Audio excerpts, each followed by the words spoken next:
ارتضیٰ صاحب مجھے ذرا اس کو سمجھائیے گا کہ یہ حق دفاع ڈیفینیٹلی اس کو کوٹ کیا جا رہا ہے، بنیادی حق ہے جو انہیں نہیں دیا جا رہا، اب ان کے لیے کتنا ضروری ہے اپنے گواہ پیش کرنا، اور کیا یہ ضروری نہیں تھا کہ ان کے گواہوں کو ایک بار سن لیا جاتا پھر ان کے بیان مانے جاتے یا نہ مانے جاتے، یا یہ بالکل ایک جج کا پروگریٹو ہے کہ وہ بولے نہیں جی آپ کے گواہ ریلیونٹ نہیں ہے میں نہیں سنتا؟ جی عبید بھائی، with utmost humility I would beg to differ with Hasnain بھائی on this point. میں اس بات سے بھی اتفاق رکھتا ہوں کہ ہر ایک کا بنیادی حق ہے. اگر کوئی پیش کرنا چاہ رہا ہے، اس کی کیس سے ریلیونس ہے کہ نہیں ہے، اس کی اسٹیٹمنٹ کورابریٹ کر رہی ہے کہ نہیں کر رہی، یہ حق ہر انڈیویجول کو ہے، ہر انسان کو ہے، اور یہ ہر شاید شہری کو ہائی ہے. کورٹ سے مل بھی جائے گا ڈیفینیٹلی جو وہ چیلنج Seems like it. اس میں سزا کتنی ہے اس معاملے میں؟ کس معاملے؟ اگر یہ ثابت ہو جاتا ہے سیشن کورٹ میں کہ انہوں نے ڈکلیئر نہیں کیا، الیکشن کمیشن نے جو ریفرنس بھیجا ہوا ہے، توشہ خانہ کے تحائف بیچ کر رقم انہوں نے اگر ڈکلیئر نہیں کی، سزا کتنی ہوگی انہیں؟ خان صاحب کو he can be imprisoned for 3 years. 3 year یہ میکسیمم ہے؟ جی میکسیمم. اور اس میں منیمم کا کیا بیریئر ہے؟ وہ that's the discretion of the court. وہ کورٹ جیسے مناسب سمجھتے ہیں اس کے اکارڈنگلی امپریزنمنٹ کر سکتا ہے. ₹1,00,000 کا فائن ہے اور بوتھ آف دی پنشمنٹ. اور اس میں یہ واپس اس سزا کی بنیاد پر پھر وہ الیکشن کمیشن اس کو دیکھے گا اور وہ نااہلی اس کا ڈومین ہے، رائٹ؟ یہ سیشن کورٹ کا ڈومین نہیں ہے. جی بالکل. یہ کس طرح سے ہوگا ذرا مجھے کورٹ کے اندر؟ جی اس کورٹ کے سامنے جو ریفرنس پیش کیا گیا ہے that is to the extent کہ کرمنل پروسیڈنگز جو ہیں اس کو مد نظر رکھ کے فیصلہ کیا جائے، کیونکہ 137 167 170 یہ وہ تمام سیکشن ہے جس کے نیچے یہ ریفرنس فائل کیا گیا ہے.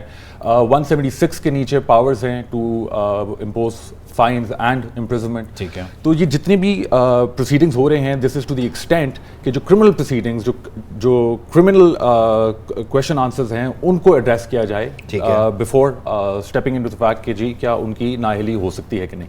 ان کی نااہلی جو ہے اس کیس کے اوپر ضرور ڈپینڈ. یہ جو انگیجمنٹ ہے ہائی کورٹ پھر دین سپریم کورٹ، یہ بڑا انٹرسٹنگ ایک ایلیمنٹ ہے کہ ہر ایک کو الجھا کے رکھا گیا. بلکہ آج سپریم کورٹ نے جو اپنا ریٹن آرڈر دیا ہے اس میں کہا ہے کہ شاید اب جب دوبارہ بینچ اسمبل ہو تو سیم بینچ نہ ہو. جی تو یہ چھٹیوں کے بعد معاملہ بدل بھی سکتا ہے. جی جذبات بدل سکتے ہیں، احساسات بدل سکتے ہیں. بالکل بدل سکتے ہیں.